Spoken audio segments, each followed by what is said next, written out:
Have you ever felt like a puppet, dancing to the tune of invisible strings?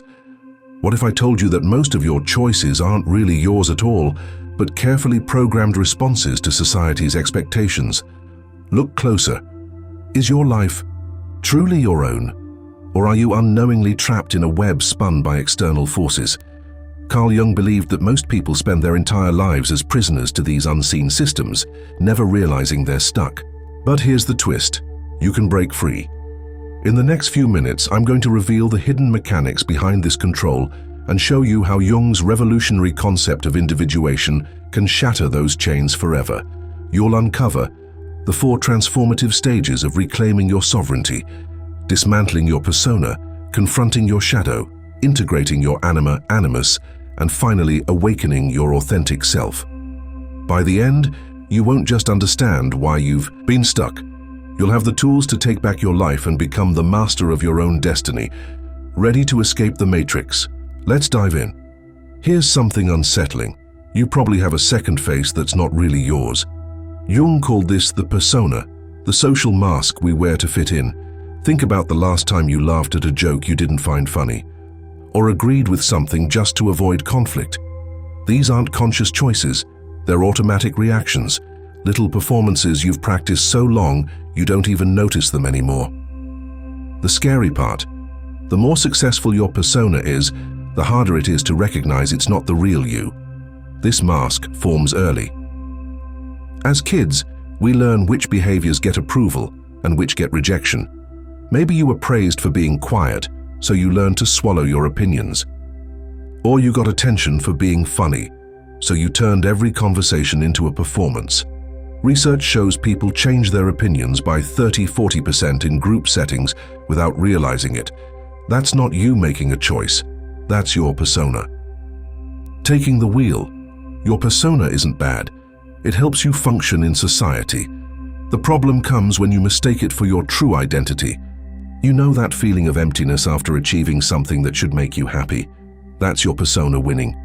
You got the promotion, the validation, the social approval, but it doesn't touch the real you. Jung called this the conformity archetype, where we mirror what's expected instead of expressing what's true. Studies like Solomon Ash's conformity experiments show how deep this goes. People will agree with obviously wrong answers just to fit in. Your brain does this automatically. It's wired to prioritize belonging over truth. Neural pathways strengthen every time you default to your persona, making it easier to perform and harder to pause and ask, is this really me? The first step to freedom is spotting where you're performing rather than being. Notice the small moments when you nod along to an opinion you don't share or laugh when you're not amused. That gap between your automatic reaction and your authentic feeling, that's where your true self begins. What if the traits you can't stand in others are actually parts of yourself you've locked away? Jung called this the shadow. Everything we deny about ourselves, from our anger to our selfishness, even our untapped potential. The more you try to reject these qualities, the more power they gain over you. That coworker who always gets under your skin, they're likely reflecting something you refuse to see in yourself. Studies show we judge others most harshly for flaws we secretly fear in ourselves. Your shadow isn't just negative traits. It holds creative energy, instincts and strengths you've suppressed. Maybe you were told ambition was unattractive, so you buried your drive. Or you learned emotions were weak, so you numbed your sensitivity. These disowned parts don't disappear. They leak out in sudden outbursts, irrational dislikes, or compulsive behaviors. Ever snapped at someone and immediately regretted it? That wasn't you losing control. That was your shadow breaking through the dam you built to contain it. Jung said, everything that irritates us about others can lead us to an understanding of ourselves. The people who trigger you are mirrors. The boss you call controlling might reflect your own unexpressed leadership. The friend you see as needy could mirror your hidden dependence. Research in social psychology confirms this. People who deny their aggressive traits are quickest to see aggression in others. You're strongest. Reactions always point back to something unresolved within you. Myths across cultures depict this hidden self. In Norse legends, it's Loki the trickster. In Christianity, it's the devil. These stories aren't about external enemies. They're about the inner challenges we all face. Your shadow formed as a survival mechanism. As kids, we learn which traits get love and which get punished. The rejected parts don't vanish. They go underground, growing stronger in the dark. The paradox? Only by facing your darkness do you gain control over it. Shadow work isn't about becoming a worse person. It's about becoming a whole one. When you acknowledge your capacity for anger, you stop fearing it in others. When you admit your selfish impulses, you can choose when to act on them. Integrated people aren't saints. They're simply honest about their full humanity. Dreams offer clues. Your shadow often appears as threatening figures, burglars, monsters, or disapproving authority. These images compensate for what your waking self ignores. Keeping a dream journal helps spot patterns. Notice when you wake with strong emotions. They're signposts to shadow material. Active imagination works too. Try dialoguing with your shadow like you would a real person. Ask what it wants you to know. The process isn't comfortable. Facing your shadow means admitting you contain everything you've judged in others. The critical parent you resent. Their voice lives in you. The ex you call manipulative. You have those. Skills too unused. This isn't about blame, it's about reclaiming disowned power. Your greatest weaknesses often hide your greatest strengths. Here's an uncomfortable truth. Your failed relationships aren't accidents, they're assignments. Jung discovered we all carry an inner opposite, the anima in men or the animus in women. These are the parts of us we've never fully acknowledged, the missing pieces we keep searching for in other people. Until you make this inner partner conscious, you'll keep projecting it onto real people, setting yourself up for the same disappointments again and again. That love at first sight feeling? It's often just your unconscious recognizing your own missing half in someone else. Research shows 78% of people repeat the same relationship patterns without realizing why. You think you're choosing partners freely, but you're actually being drawn to people who reflect what you haven't faced in yourself. The emotionally unavailable guy? The critical woman? They're mirrors showing you disowned parts of your own psyche. Your anima or animus forms through early experiences with the opposite sex, both positive and traumatic. If you're a man who had a distant mother, you might chase women who keep you at arm's length, trying to resolve that childhood wound. If you're a woman with a controlling father, you could attract domineering partners, replaying the same dynamic, hoping for a different outcome. These aren't coincidences. They're unconscious attempts to heal what hurt you first. The people who trigger you romantically aren't random. They're showing you qualities you've buried. That partner who called you needy? They might reflect your own fear of dependence. The one who accused you of being cold. They could be mirroring your repressed emotions. Jung called this projection, when we see in others what we refuse to see in ourselves. The stronger your reaction to someone, the more likely they're touching a hidden part of you. This explains why spiritual growth often requires confronting relationship patterns. You can meditate for hours, read every self-help book, but if you haven't examined why you keep choosing the same type of partner, you'll stay stuck.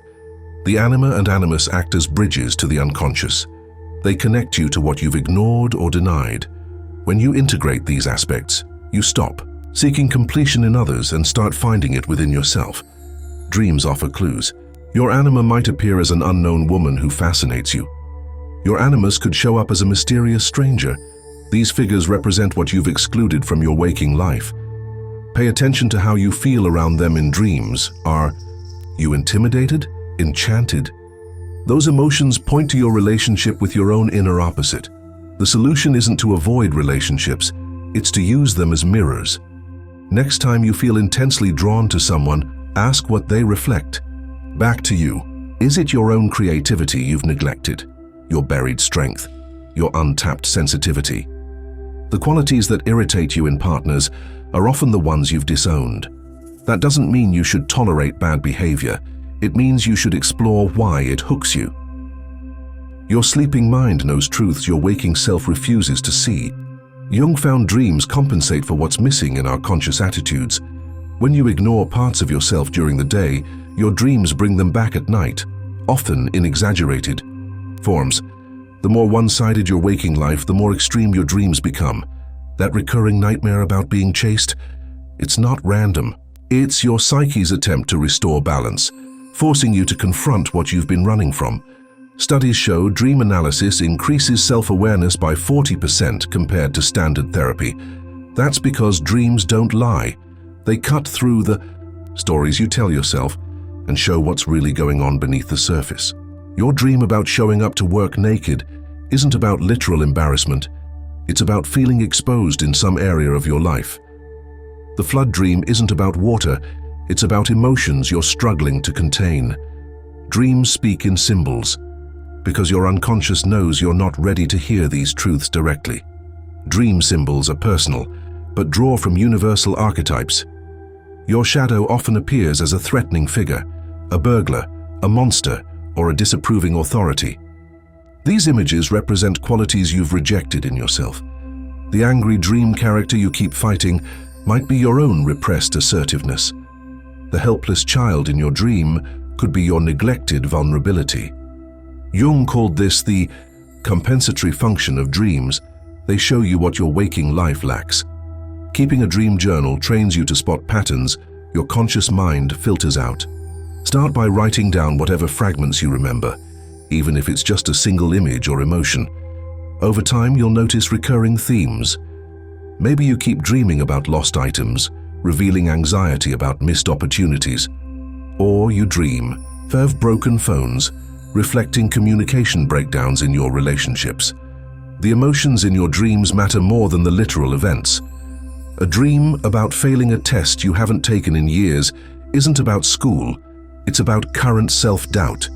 Your dreams also reveal progress. As you work on integrating your shadow, the threatening figures might transform. The monster chasing you could become a guide. The locked door might finally open. These shifts show psychological changes happening beneath your awareness.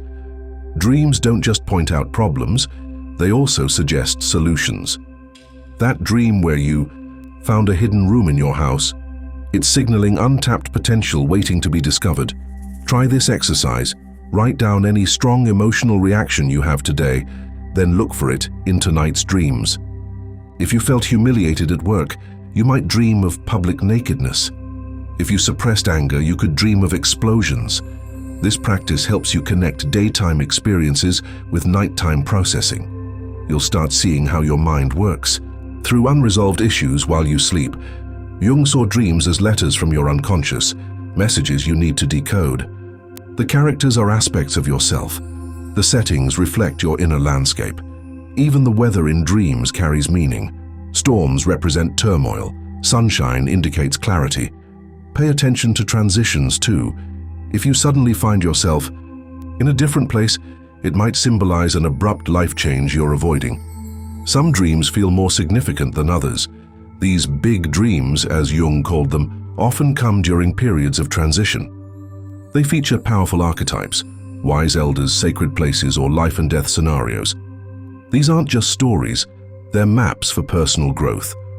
A dream about climbing a mountain isn't about hiking, it's about your current challenge. The summit represents what you're working toward. Your dreams are mapping the path to your authentic self, if you learn to read them. They show where you're out of balance, what you're avoiding, and how to move forward. The symbols might seem confusing at first, but their meaning becomes clear when you look at your waking life. That dream about missing a train, it's not about travel, it's about fear of missing out on life. Your mind contains patterns older than civilization itself. These aren't just ideas, they're built into how you experience the world. Jung called this the collective unconscious, a layer of psyche we all share. It explains why cultures separated by oceans and centuries tell similar stories about heroes, tricksters, and wise elders. These aren't coincidences, they're signs of something deeper at work. The hero, the wise old man, the trickster. These aren't just characters in stories, they're psychic realities that shape how you think and act every day. Research shows people from isolated cultures interpret these images in nearly identical ways. A tribesman in the Amazon and a banker in New York will describe similar meanings for basic symbols like the circle or the serpent. This isn't about culture, it's about how your mind is wired. Your life follows these mythic patterns whether you realize it or not. That feeling of being called to change careers? It's the hero's journey beginning, the mentor who appeared when you needed guidance. That's the wise old man archetype in action. Even your struggles mirror ancient patterns, the ordeal, the descent, the return. Jung said, "The form of the world into which a person is born is already inborn in him as a virtual image." Your challenges aren't random. They're part of a story as old as humanity. Most people never notice these patterns controlling them.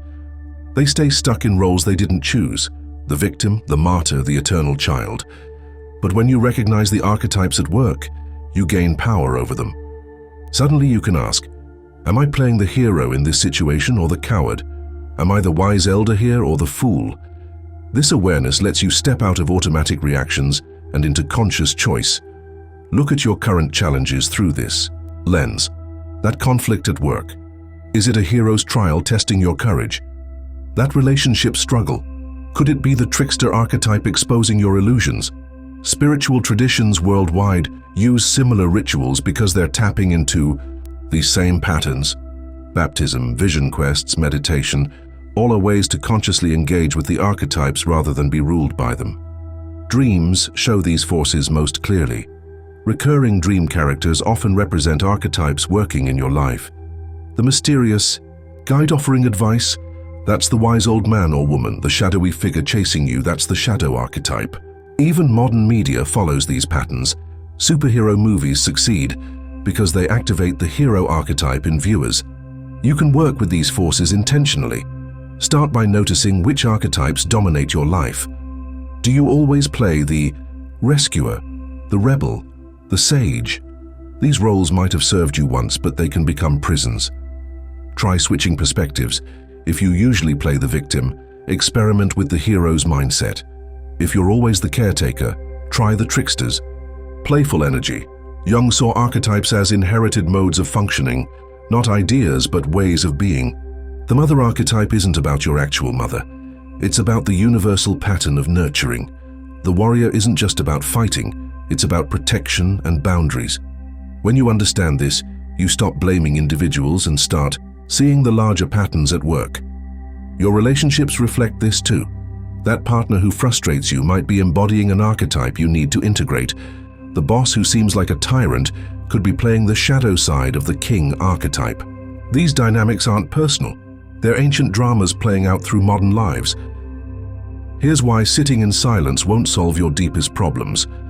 Eastern traditions often focus on transcending the ego, but Jung discovered something different. You have to understand it first.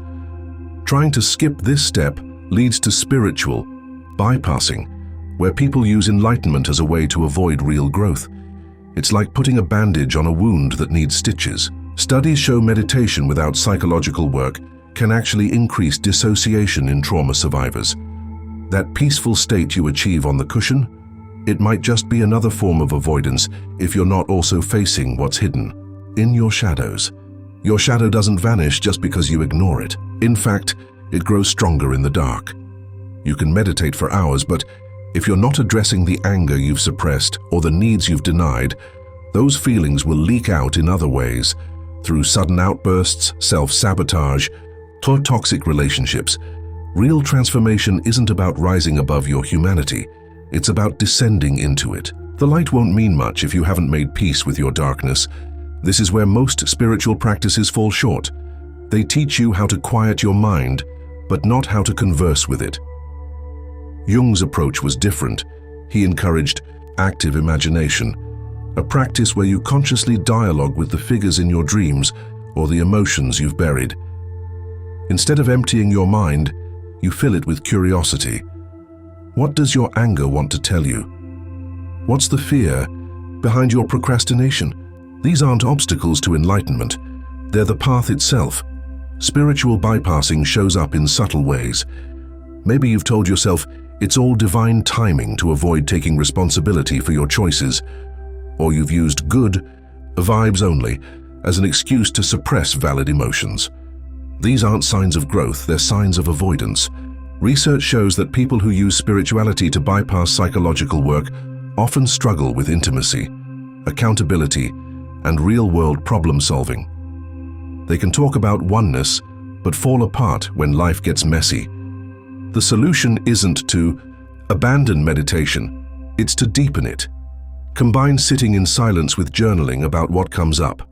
Notice which thoughts you're tempted to dismiss as not spiritual. Those are usually the most important ones. If you feel unworthy during meditation, don't just return to your breath. Ask why that feeling exists. What childhood experience planted that seed? What current situations water it? This is how you integrate, not just transcend, Jungian techniques. Like active imagination, bridge the gap between spirituality and psychology. Here's how it works. When a strong emotion arises, imagine it as a character. Let your anger speak. Listen to your fear. This isn't make-believe. It's giving voice to parts of yourself you've silenced. You'll start noticing patterns. Maybe your inner critic sounds like your father. Perhaps your people-pleasing echoes your mother's warnings. These aren't random. They're clues to your conditioning. The people who seem truly at peace aren't those who've escaped their humanity. They're the ones who've embraced it. They can sit in meditation and also face their shadows. They talk about love and light, but aren't afraid of their own darkness.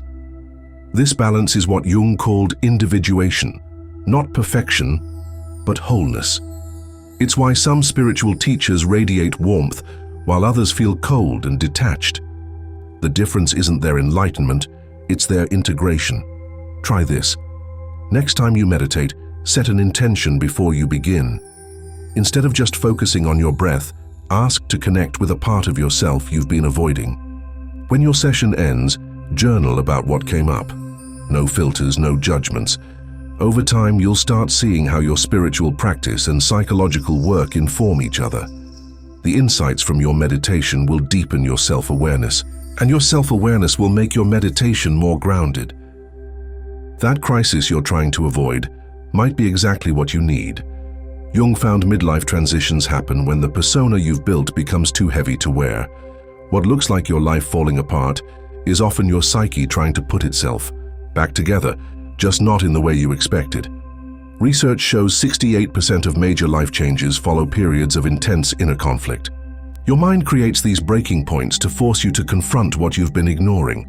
The more rigid your identity, the harder the crash when truth surfaces. That successful executive who suddenly quits his job. The devoted parent who walks out. These aren't irrational acts. They're the psyche's last resort when gentler signals get ignored. Your unconscious will keep turning up the volume until you listen. Jung called this the self-regulating the psyche, an inner intelligence that knows what you need even when you don't. Midlife transitions between 35 and 65 often trigger this reckoning. You might feel restless for no clear reason or question choices that once felt certain. This isn't a sign you've failed, it's proof you're growing. The career that fit at 30 might feel suffocating at 45 because you've changed, not because the job has. Relationships that worked before might start chafing as new parts of you demand expression. These crises aren't interruptions to your life. They're the curriculum. People often mistake the symptoms for the problem. The depression isn't about your marriage, it's about the parts of yourself you've sacrificed to maintain it. The anxiety isn't about your job, it's about the life you haven't been living. Your psyche speaks in symbols and sensations because direct confrontation would be too disruptive. That unexplained fatigue, it might be your body's way of forcing you to slow down and reflect. The darkest nights often precede the most important dawns. Studies on post-crisis growth show people frequently emerge with greater resilience and clarity. But this doesn't happen automatically. It requires engaging with the crisis rather than resisting it. The man who loses his job could see it as failure, or as an invitation to finally pursue his real interests. The woman whose marriage ends might collapse into bitterness or discover strength she never knew she had. Jung's concept of the self, the unifying center of the psyche, explains why these breakdowns lead to breakthroughs. The self represents wholeness, integrating all aspects of personality. When your life becomes too narrow, the self creates tension to push you toward balance. That midlife urge to travel might be your neglected adventurous side demanding attention. The sudden interest in art could be your creative self finally speaking up after years of silence. This process mirrors the hero's journey in myths worldwide. The call to adventure often comes disguised as loss or disaster. The ordeal transforms the hero precisely because it's difficult. Your crises serve the same function. They're initiation rites into deeper self-knowledge. The difference is that in stories, the hero chooses the journey. In life, we often have to be pushed. You can wait for life to force these transitions, or you can initiate them yourself. Regular self-reflection prevents the pressure from building to crisis levels. Ask yourself, what parts of me have I been neglecting? What dreams have I postponed? These questions act as release valves, letting steam out before the boiler bursts. People who practice active self-awareness often experience smoother transitions when change comes. You can recognize someone who's done their inner work by how they hold contradictions.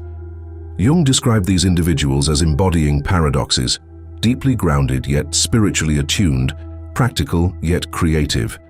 They don't just tolerate opposing qualities, they live them comfortably. You'll notice they're as at home discussing quarterly reports as they are talking about dreams and synchronicities.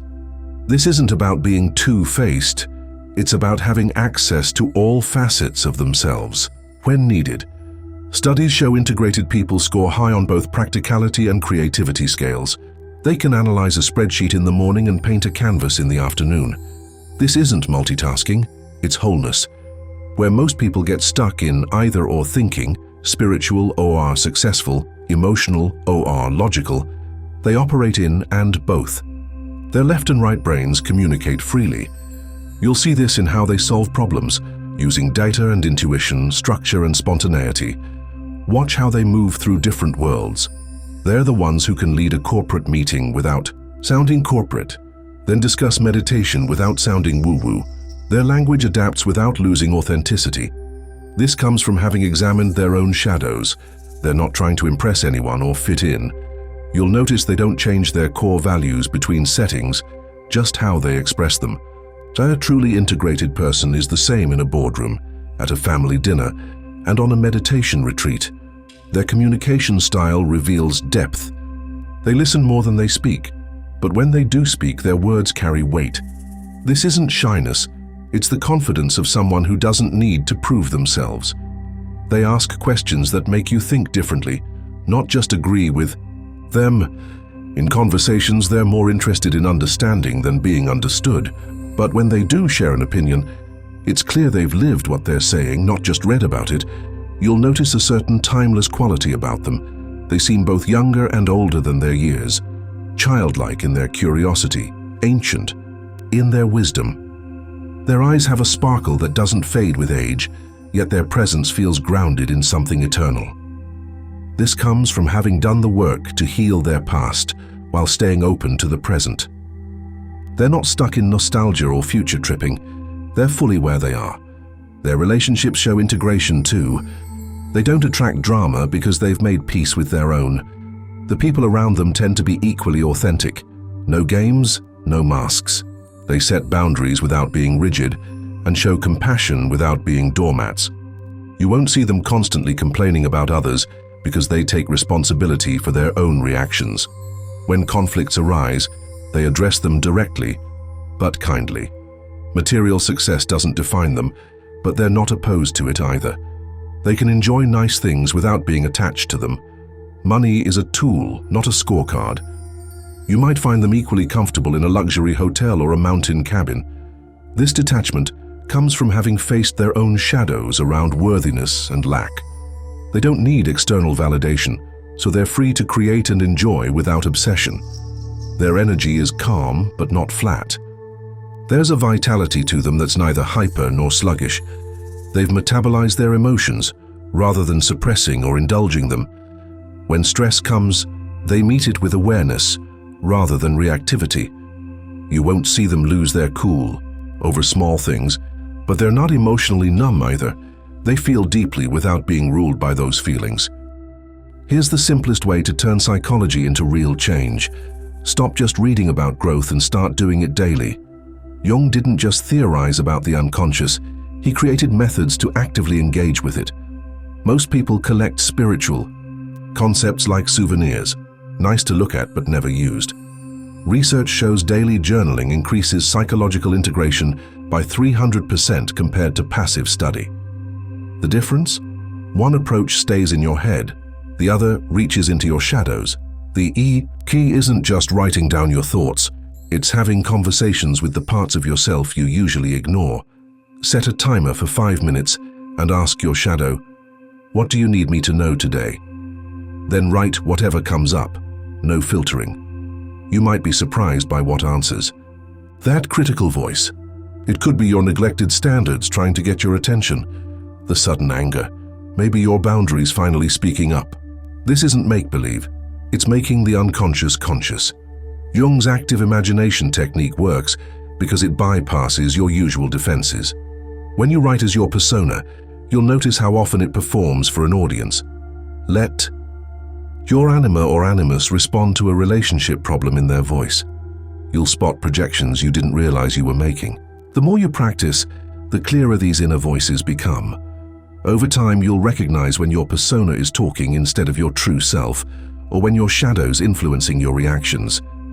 This explains why prayer and mantra work across traditions.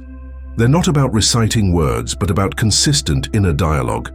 The rosary, Jewish davening, Buddhist mantras, all are ways to regularly check in with deeper layers of the self. Modern journaling serves the same purpose, when done with intention. The format doesn't matter. What matters is showing up daily to converse with what's normally hidden. Start small. One question each morning. What part of me needs attention today? Don't overthink the answers. The first responses might feel superficial, but keep going. Like any relationship, trust builds over time. Your unconscious communicates in symbols before words that flutter in your chest when writing about a certain topic, the pen that suddenly presses harder on the page. These physical cues often reveal more than the actual sentences. Track patterns over weeks. Notice which themes repeat: power struggles, abandonment fears, unexpressed creativity. These aren't random, they're your psyche pointing to work you've postponed. The goal isn't to fix these patterns immediately, but to develop a relationship with them. When your shadow knows it has regular time to speak, it stops hijacking your life through outbursts or self-sabotage. Combine writing with other practices. After meditation, journal about any resistant thoughts that arose. They often highlight shadow material. Before bed, ask for dreams to clarify a current challenge. Keep the journal by your bed to capture morning impressions before your persona fully wakes up. The more you weave these check-ins into daily life, the less you'll need crises to get your attention. The resistance you feel to this practice is part of the work. That urge to skip a day, that's your avoidance pattern showing up. The voice, saying this is silly. Probably your persona threatened by deeper honesty. These reactions are maps, they show exactly where your growth edges lie. The days you least want to journal are usually the most important ones to do it. Here's the truth no one tells you. Real freedom isn't about changing the world. It's about knowing yourself so completely that nothing outside can shake you. Jung said it best. Until you make the unconscious conscious, it will direct your life and you will call it fate. That's the work. Facing what you've avoided, integrating what you've denied. The world needs people who've done this now, more than ever. Not perfect people, but whole ones. Start today, even with 5 minutes of journaling. Your future self will thank you for every shadow you faced, every mask you removed, because no one controls someone who's truly free.